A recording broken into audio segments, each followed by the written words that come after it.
Muito obrigado eu, Cristina, e a toda a equipa do Museu Coleção Brard por este privilégio. Poder escolher uma obra dentro deste núcleo de obras incrível que aqui podem ver é, primeiro, um desafio imenso, não é? Ou seja, ter que escolher uma entre tantas que apetece ou gostaria de pensar e de refletir convosco sobre elas. Mas depois é um privilégio, para além do risco que comporta. E se há muitas que eu gostaria de levar para casa, esta era uma delas. E, portanto, foi mais ou menos esse exercício.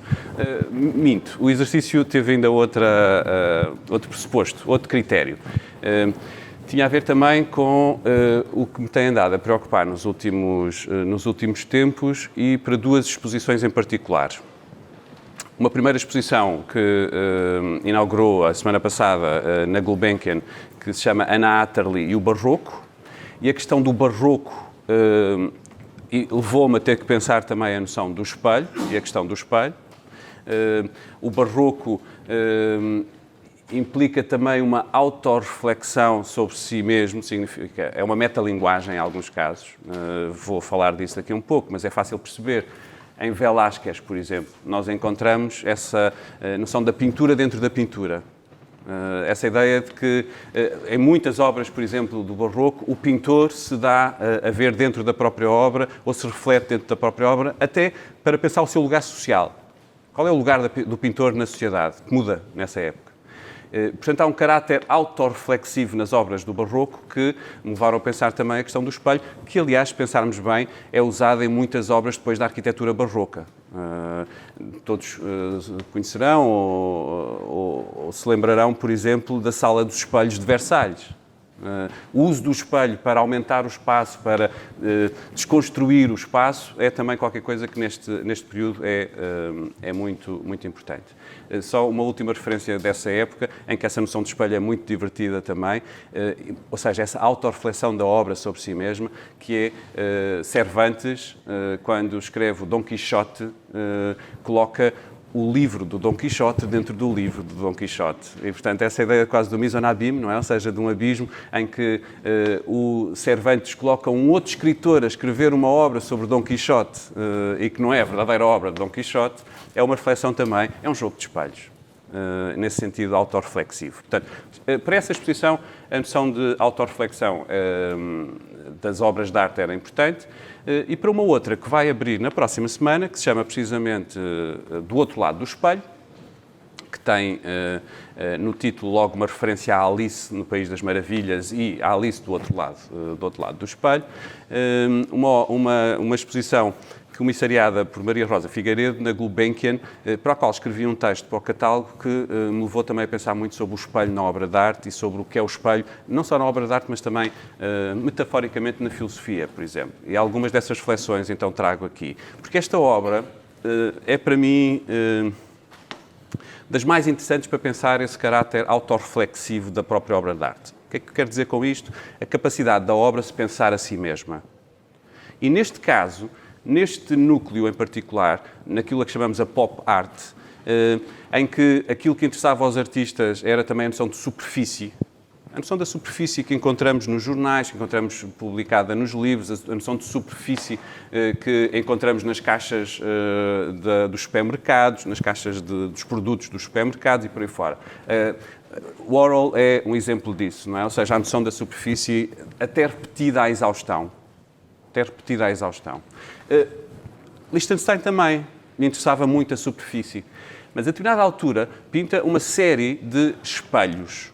E nessa série de espelhos vai-me interessar, como estão desde já a perceber, um espelho que na verdade não espelha ou que o artista tenta apanhar no momento em que ele é apenas espelho, sem espelhar. Se pensarem bem, aquilo que nós estamos a ver são uma espécie de reflexos, mas não o que é refletido. Ou seja, Lichtenstein tenta apanhar o espelho naquilo que é o mais puro espelho, não a imagem espelhada pelo espelho, porque isso já não é o espelho. A dificuldade num espelho é que nós nunca vemos os espelhos, na verdade. Vemos sempre imagens espelhadas nos espelhos. E o que Lichtenstein faz, que é um desvio fantástico, é mostrar, é de alguma maneira pôr em causa o que é um próprio espelho. O que é um espelho? Como é que o espelho agarra qualquer coisa? Qual é esse poder do próprio espelho? E, nesse sentido, dá-nos uma imagem não do que é refletido, mas dos reflexos nesse espelho.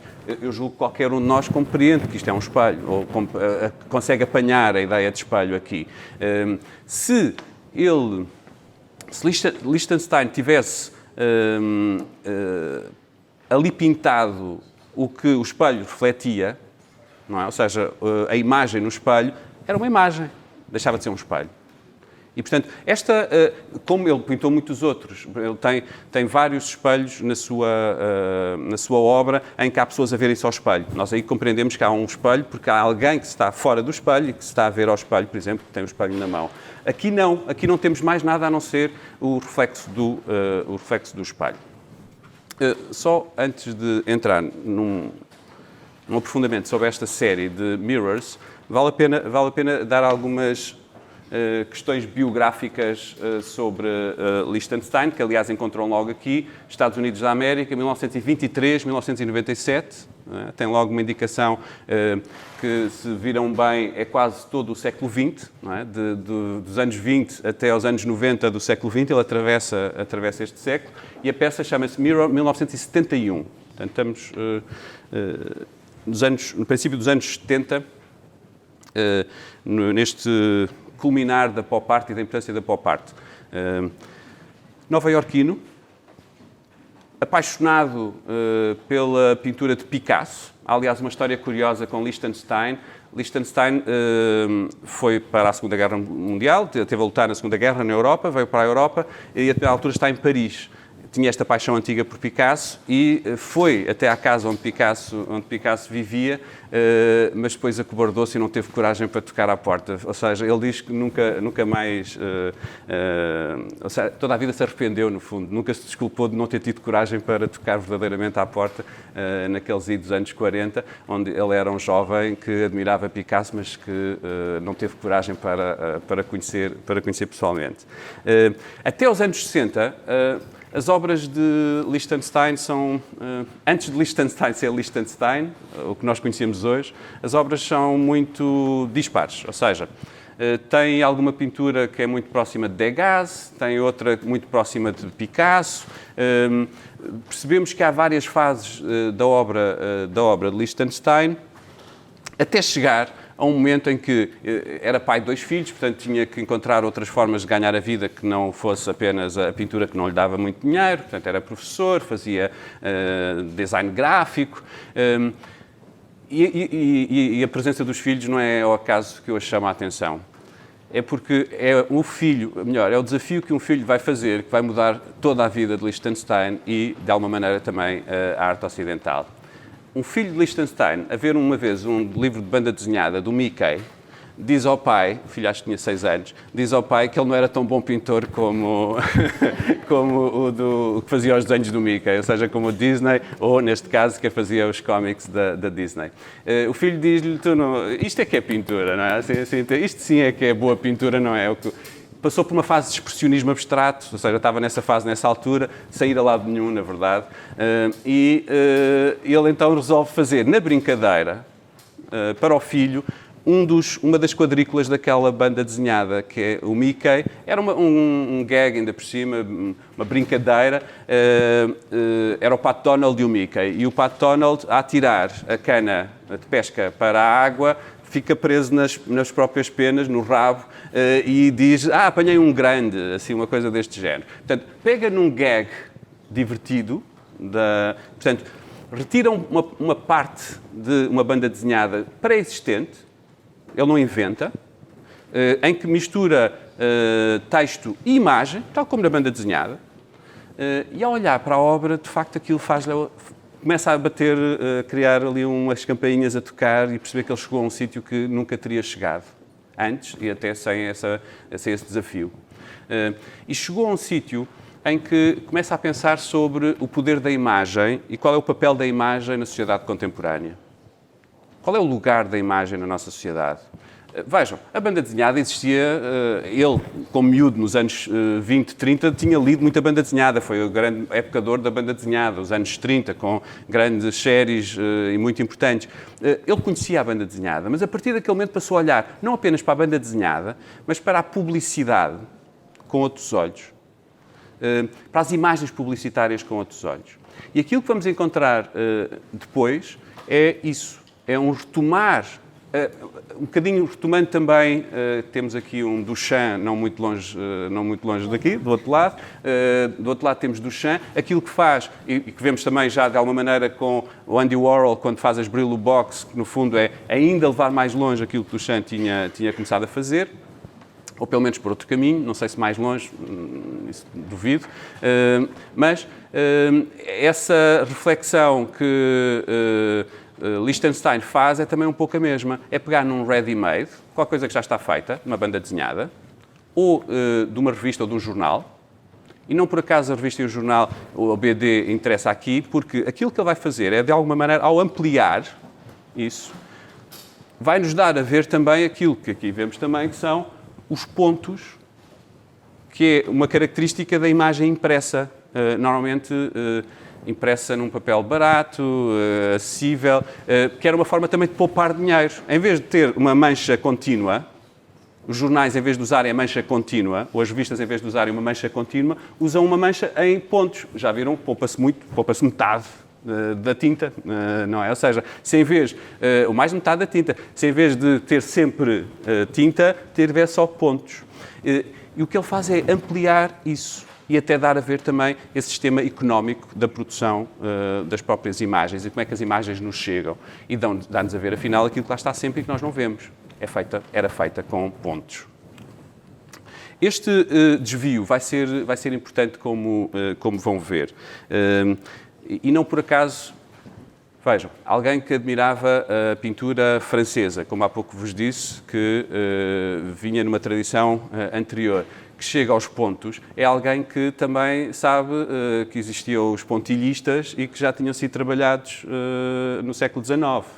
Portanto, é alguém que está a trabalhar dentro do próprio sistema da arte, nesse sentido de uma história da arte, mas que é capaz de desviar para qualquer coisa que era fundamental nos anos 60, que é a ideia do consumo, por exemplo, não é?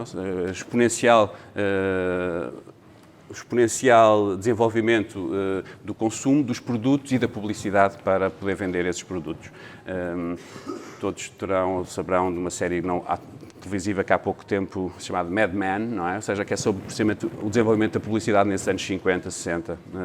Esse desenvolvimento da publicidade leva também a uma reflexão em Lichtenstein de o que é que diferencia as imagens artísticas das imagens da publicidade. Qual é a diferença entre uma imagem usada para que as pessoas comprem um produto, ou seja, no fundo, dirigida ao nosso desejo, dirigida a espicaçar esse nosso desejo, ou o prazer da leitura de um livro de BD, e essas outras imagens que nós consideramos de um outro nível, que são as das obras de arte. Porquê é que esta obra vai valer 2 milhões, 3 milhões, 4 milhões, ou a obra de onde ele, por exemplo... Se virem bem, isto é uma página de publicidade a espelhos da época. E como é que se publicitavam os espelhos? Não o que era espelhado, mas precisamente o reflexo. O que ele faz é, de algum modo, dar uma atenção pormenorizada a isto que, na verdade, encontravam numa revista e passava à frente. Ou então machucava-se e estava fora no jornal. Ele passa a olhar para esta sociedade de consumo e de publicidade, a sociedade do espetáculo, que Guy Debord, na mesma época, também trabalha, e dá atenção àquilo que normalmente não daríamos. Isto, por exemplo, é um catálogo de espelhos. Este catálogo de espelhos, que usa a imagem para poder promover e vender os espelhos, é então usado também por Lichtenstein. Chamo a atenção para este livro, que é extraordinário. É um belíssimo livro para pensar estas questões, que se chama All of Mirrors, sobre precisamente a obra de Lichtenstein e principalmente estas obras dos anos 60, 70, como estava a chamar a atenção. Ou seja, ready-made, já existia, estavam lá. Era preciso dar-lhe uma atenção diferenciada e outra. E há qualquer coisa de curioso aqui também, que é, parece que não tem a mão humana, não é? Ou seja, se nós olharmos para aqui, isto podia ser feito tal como os jornais, tal como as revistas, uma impressão mecânica. Portanto, ele quer enganar também o nosso olho. Da mesma maneira que a BD, depois de impressa, também não tem essa marca da mão humana, perdeu essa marca. Liechtenstein faz este desvio. Retira as imagens do seu contexto habitual, ou seja, do torpor habitual em que nós as vemos, para as pensar como superfícies. E ao pensá-las como superfícies, aquilo que ele quer é também manter essa ideia de não marcadas pela mão. Ao passo que aquela outra pintura nós percebemos o traço, nós percebemos, aliás, há uma série de obras de Liechtenstein em que ele joga graficamente com a noção de brushstroke, de pincelada, com a noção de pincelada, e portanto nós vemos pinceladas, mas são pinceladas gráficas. Ao passo que aqui nós vemos a pincelada ou a tinta que corre, Liechtenstein não. Liechtenstein joga quase até ao limite com essa ideia gráfica, no caso da pincelada. São pinceladas que podíamos tirar, mais uma vez, da banda desenhada, ou seja, da ideia gráfica da BD. Isso interessa-me, porque se pensarem bem, o que é um espelho, ou o que é que faz o espelho? O espelho reflete qualquer coisa que ele não é. O espelho dá-nos uma imagem, e a imagem... Percebeu já John Peckham, que é um filósofo do século XIII, a imagem é extra locum sum, é um objeto fora do seu lugar. Uma imagem no espelho, uma imagem em qualquer lado, uma imagem impressa, é um objeto fora do seu lugar. Este espelho está fora do seu lugar. Ele neste momento está numa coleção, imagino, num museu, e ao projetá-la ou ao imprimi-la aqui, aquilo que está a fazer é colocar, ou estamos a colocar, um objeto fora do seu lugar. Isso é uma imagem. Uma fotografia nossa somos nós fora do lugar. E nesse sentido, este desvio, esta ideia de desvio é fundamental. O que é que faz o espelho? Coloca-nos fora do lugar também. Ao vermos ao espelho, ou ao ver qualquer coisa ao espelho, está isso fora do seu lugar. E esse desvio do lugar é qualquer coisa que Liechtenstein vai também pensar ao não o fazer. Ou seja, em vez de nos dar a imagem, que seria qualquer coisa fora do lugar, ele quer nos dar o espelho. Nesse sentido, quer-nos dar a ver o próprio objeto que permite que a imagem esteja fora do lugar. Ou seja, quer pensar a própria mediação. Um bocadinho como muitos artistas fizeram ao longo do século XX. Não muito longe daqui, têm uma pintura que é praticamente negra. Praticamente negra. Muitas pinturas ou muitas obras do século XX são essa reflexão sobre a própria obra. O que é uma superfície pintada? O que é a pintura? O que é a escultura? Essa autorreflexão sobre si mesmo, de algum modo, ele quer fazer sobre os meios, neste caso, as mediações. O que é uma mediação? Nós pensamos que estamos a ver as coisas e não estamos a ver as coisas, não é? Lembram-se do célebre Ceci n'est pas un pipe, do Magritte. Isto não é quando acusavam o Magritte de ele estar a brincar porque aquilo era, de facto, um cachimbo, ele dizia, então fume. Se é um cachimbo, fume, porque o cachimbo é para fumar, não há uma imagem de um cachimbo. Ao pensar a mediação, então está a criar também em nós essa dúvida sobre o que é uma obra de arte. Porquê é que nós nos relacionamos com as obras de arte de uma maneira diferente, nos relacionamos com as obras ou com os jornais, ou com a BD? Ao pensar o meio, ele está a pensar precisamente qualquer coisa que é determinante, que é a mediação. Como é que um meio pode ser uma mediação para nós próprios, para nós mesmos? E o espelho, ao longo da história, foi muito pensado como uma mediação. Permitem que... Quanto tempo é que eu tenho? Eu não te cheguei a perguntar. As pessoas vão saindo, fico só eu. Esta questão da mediação interessa, irei já só dizer que a importância do espelho na obra de arte ou na história de arte é imensa, não é? Ou seja, poderíamos fazer uma sessão só, e seria uma sessão longuíssima, só sobre a importância e o lugar do espelho nas obras de arte ao longo da história. há algumas que são essenciais e que se lembrarão e que eu só vou convocar para aqui. Por exemplo, Van Eyck, com o casal, os Arnolfini, é dos primeiros a colocar um espelho numa pintura que, o que na verdade mostra é um casal dentro da casa, num quarto, e ao fundo há um espelho, e esse espelho abre de alguma maneira uma outra dimensão e permite ver o que está atrás, de alguma maneira, do pintor, ou que estaria atrás do próprio pintor. O espelho cria isso, permite abrir espaço, convocar outras coisas para o espaço. Vejam, Pistoletto, que podem encontrar lá embaixo. Pistoletto... Está encostada na Gulbenkian. E, então, vão ver a Gulbenkian. Michelangelo Pistoletto, um artista italiano, que ao compreender isto, o que é que faz? Usa obras espelhadas para que, de alguma maneira, o espectador passe a fazer parte da obra. Ou seja, a obra convoca o próprio mundo. Já não pinta o mundo, convoca o mundo e muda consoante aquilo que está diante. E, de algum modo, esse jogo com o espelho é qualquer coisa que interessou, por exemplo, Parmigiano, que é um artista que vai fazer um autorretrato com um espelho convexo. E, portanto, desconstrói também a sua própria imagem, ou seja, a imagem fica diferente do que é o habitual. Ou seja, nós percebemos que ele está a pintar diante de um espelho e convexo. Portanto, nós compreendemos esta noção da mediação que há pouco vos dizia. Velázquez, que para além de uma célebre Vênus, Olhar-se ao Espelho, tem a tal obra que há pouco falava, ou vos referia, que é As Meninas, não é? E nas Meninas, para além de ser uma espécie de obra de arte estar ao espelho, nós vemos o Velázquez a olhar por detrás da própria obra que está a pintar. Portanto, é como se estivessem a olhar ao espelho todos. Mas o mais curioso é que no fundo da sala, se forem ver com atenção, também está lá um espelho. E esse espelho reflete, estranhamente, porque eles não aparecem em lado nenhum no quadro, a não ser no nosso lugar, ou seja, onde nós estaríamos, diante da obra, lá ao fundo está refletido o rei e a rainha. O Filipe IV de Espanha, III de Portugal. E nesse sentido, a obra permite, a partir do espelho, introduzir personagens que de outra maneira não seria possível e que estão de algum modo do lado de cá. É como se fôssemos nós, os reis, a verem-se ao espelho na própria obra. Mais perto já de nós, um dos grandes criadores da pintura,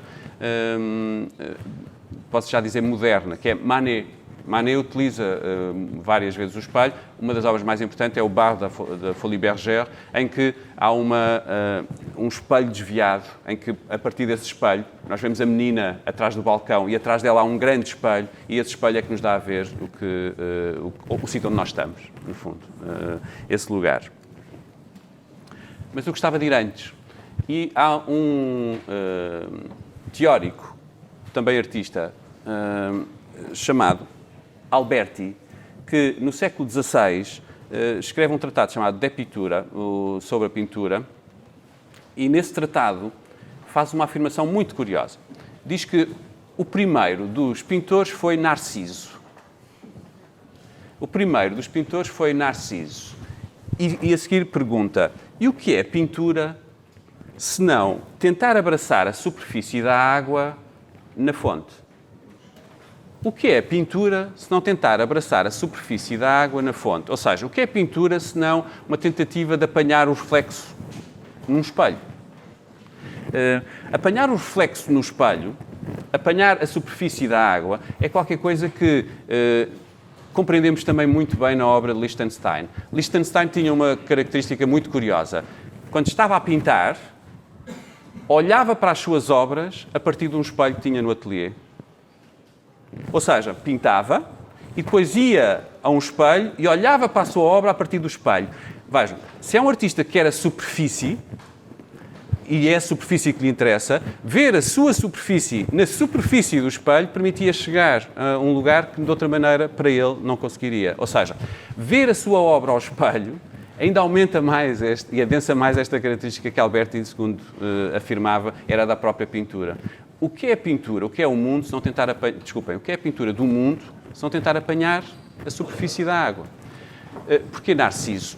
Narciso, nós já estamos num ponto histórico em que é difícil falar de Narciso sem pensar no narcisismo, não é? Ou seja, o que é que nós pensamos Narciso a partir das teorias psicanalíticas e de Freud. O narcisismo de alguma maneira, converteu Narciso num egótico. Mas se pensarem bem na história original, Narciso não se estava a ver a si.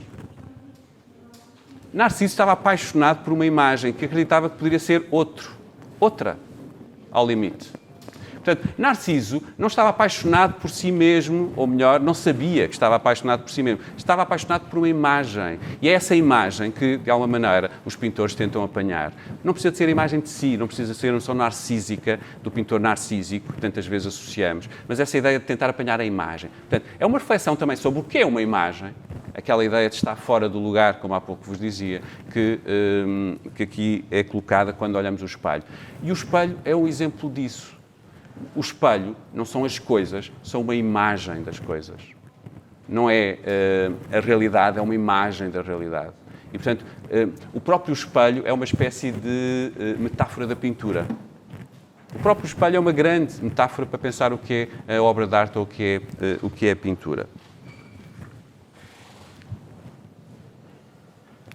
Diante de uma imagem, qual é o problema? Narciso, por exemplo.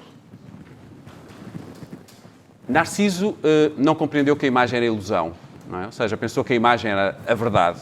E, portanto, ao relacionar-se com a imagem, pensava que aquilo era o que existia, era a coisa. Pensava que aquela pessoa que estava a ver era mesmo uma pessoa e não uma imagem de uma pessoa, aliás, uma autoimagem, sem ele saber. Nesse sentido, um dos problemas da nossa relação com as coisas, ou com as imagens, é estarmos convencidos que elas são coisas e não imagens das coisas. A ilusão, a noção de ilusão. No fundo, deixar que a imagem seja qualquer coisa que está fora de nós. É qualquer coisa fora de nós. Outra hipótese, que essa sim me interessa mais, e que a noção de mediação propõe, ou seja, o espelho como mediador, é não ficarmos fora de nós. Significa pensar como é que uma obra pode ser um desvio para chegarmos a nós próprios.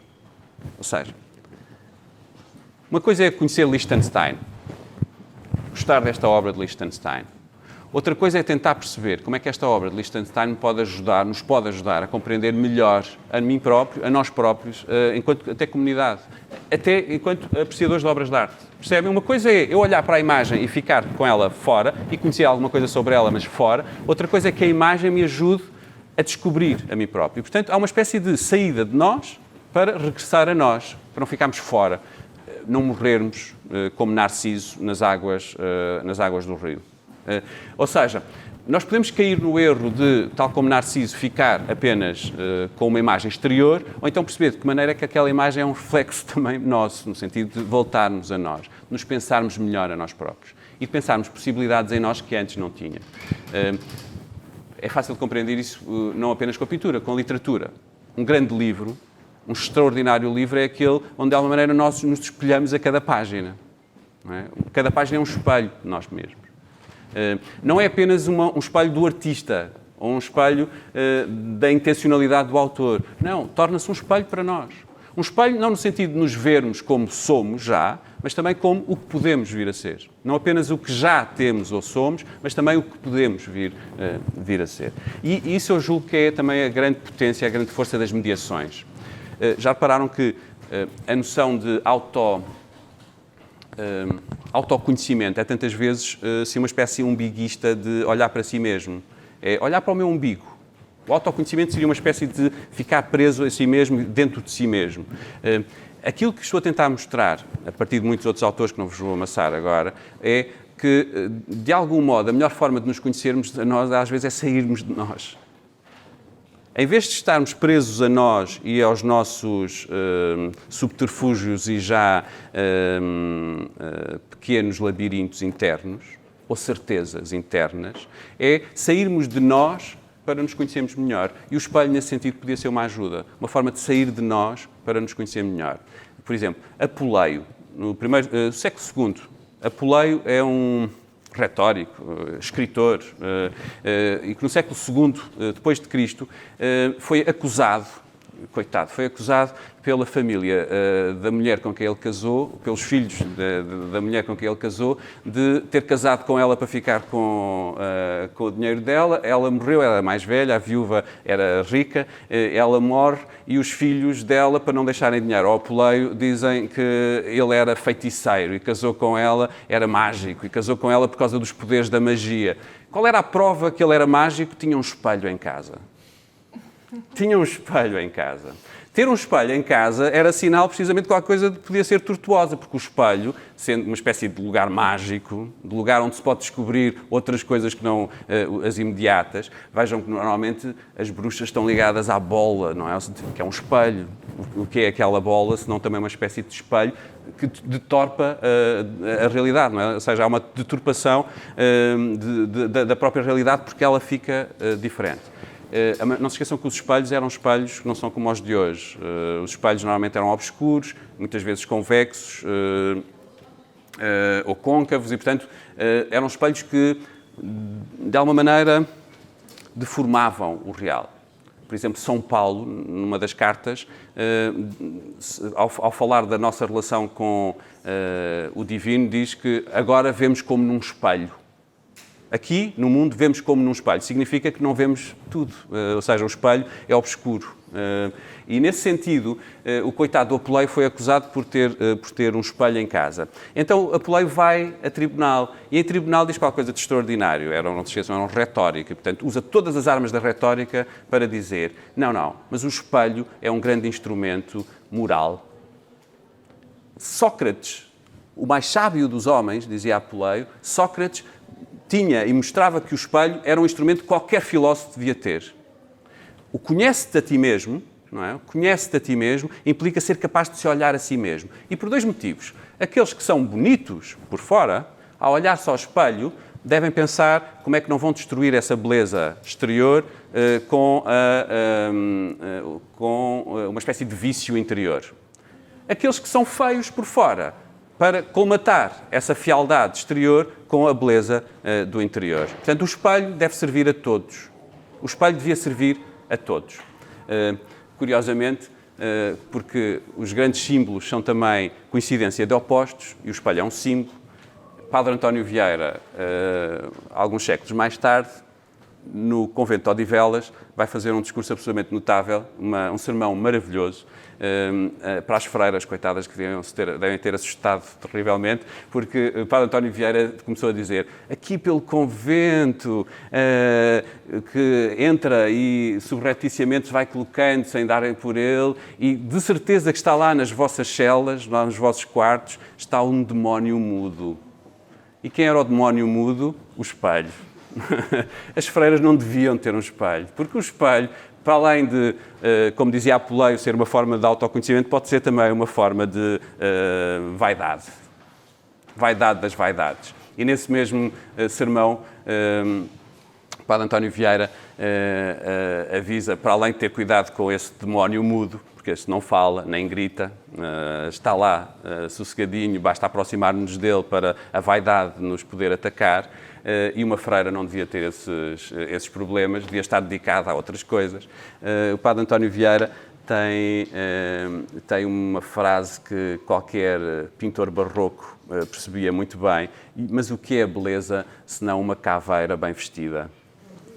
Terrível, não é? Ou seja, e não por acaso, em muitas das vanitas, das vaidades que nós víamos depois pintadas, que nós muitas vezes pensamos serem apenas naturezas mortas, se olharem com atenção, aquilo que lá está é um espelho, a caveira, a vela que acabou de apagar, o poder do mundo, as coisas, ou seja, tudo aquilo que pode dar algum poder ou pode dar algum prazer, mas que tudo passa, na verdade. Tudo passa. O espelho devia ajudar-nos a compreender esse desenganho del mundo, esse desengano do mundo. Em vez de nos prendermos à vaidade, percebermos que tudo passa, é qualquer coisa que o espelho nos ensina. O que é o espelho, senão isso das imagens que passam continuamente diante dele? Ele não prende nada, não se fixa a nada, e por isso, até do ponto de vista moral, era uma forma de ensinamento. Tudo passa. Esta lição que os espelhos também podem dar, serve-nos ainda de outra maneira. As obras de arte, como eu há pouco vos dizia, podem ser um espelho de cada um de nós e um espelho até da própria sociedade. Um espelho no sentido não apenas deles serem espelhos, mas de, diante da obra, nos ficarmos a conhecer melhor e nos pensarmos melhor. E há várias reflexões sobre isso. Eu gostava, no entanto, de ir em direção, para também não tomar em demasia o vosso tempo, ir em direção a uma grande escritora brasileira e que faz num dos seus livros, em que escutamos a voz de uma pintora que quer, por palavras, dizer aquilo que, na verdade, depois também não consegue dizer. É aqui um jogo entre a dificuldade da expressão e a necessidade da expressão. Uma pintora que tenta colocar num outro meio que não é o seu aquilo que está a sentir. A determinada altura há essa reflexão sobre o espelho que me interessa neste cruzamento com Lichtenstein. Há pouco dizia-vos, Lichtenstein não quer deixar a sua marca, não é? Ou seja, quer que as suas obras pareçam que são feitas quase de forma industrial. Era como se uma fotocopiadora conseguisse ampliar e depois imprimir as imagens retiradas da publicidade, da banda desenhada e por aí fora. Não quer deixar a sua marca. E neste pequeno texto, nós vemos essa mesma relação com o espelho. Como é que é possível pintar um espelho? Porque, na verdade, quando olhamos para o espelho, aquilo que vemos é sempre qualquer coisa refletida. Pedia-vos então só para escutarem Clarice Lispector num livro chamado Água Viva. O que é um espelho? Pergunta a Clarice. É o único material inventado que é natural. Quem olha um espelho, quem consegue vê-lo sem se ver, quem olha um espelho, quem consegue vê-lo sem se ver, quem entende que a sua profundidade consiste em ele ser vazio, quem caminha para dentro do seu espaço transparente, sem deixar nele o vestígio da própria imagem, esse alguém então percebeu o seu mistério de coisa. Para isso, há de se surpreendê-lo quando está sozinho, quando pendurado num quarto vazio, sem esquecer que a mais ténue agulha distante dele poderia transformá-lo em simples imagem de uma agulha. Tão sensível é o espelho na sua qualidade de reflexão levíssima, só imagem e não o corpo. Corpo da coisa. Ao pintá-lo, precisei de minha própria delicadeza para não atravessá-lo com a minha imagem, pois espelho em que eu me veja, já sou eu. Só o espelho vazio é que é o espelho vivo. Só uma pessoa muito delicada pode entrar no quarto vazio onde há um espelho vazio e com tal leveza, com tal ausência de si mesma, que a imagem não marca. Como prémio, essa pessoa delicada terá então penetrado num dos segredos invioláveis das coisas. Viu o espelho, propriamente dito. E aquilo que aqui diz a Clarice, de alguma maneira nós encontramos nesta obra de Lichtenstein. Ele, uma pessoa delicada, foi capaz de se retirar a si mesmo do próprio espelho. Vocês têm na história da arte muitíssimos pintores ao espelho. Aliás, a maior parte dos autorretratos, como imaginam, são feitos ao espelho. Mas, na verdade, não vemos o espelho. Ou então o que vemos tantas vezes no espelho é pouco. Aquilo que faz Lichtenstein é pensar o que é o espelho propriamente dito. E, de alguma maneira, este texto da Clarice Lispector podia ser uma legenda desta obra de Lichtenstein. Se eu faço um esforço para pintar um espelho, tenho que fazer um esforço para... É quase me apagar a mim próprio. É uma experiência imensa de autocontenção e despojamento. É um despojamento imenso. Não se pintar no espelho, mas pintar o próprio espelho. Isso é bem mais difícil do que nos pintarmos a nós ou pintar o que o espelho reflete. Ser capaz de olhar para o espelho no seu sentido vazio, nessa ideia de uma profundidade vazia, em que tudo lá pode estar e não está lá nada, nesse instante, é qualquer coisa que, atrevo a dizer,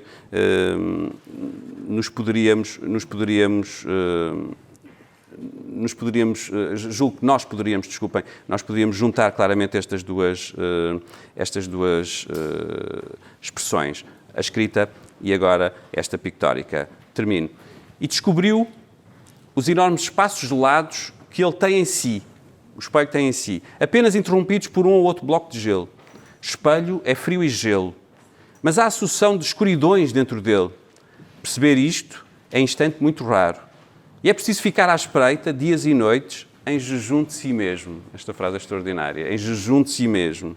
Ou seja, de alguma maneira, o pintor que não quer que a sua marca fique na obra tem que fazer jejum de si mesmo. É das coisas mais extraordinárias, posso dizer, e devo dizer que até começar a olhar para estas obras nunca pensaria isso das obras dos artistas pop. Até porque ao lado temos um artista que é o contrário, no sentido, não das imagens, porque as imagens que ele faz também são superfícies, mas da aparência pública do artista.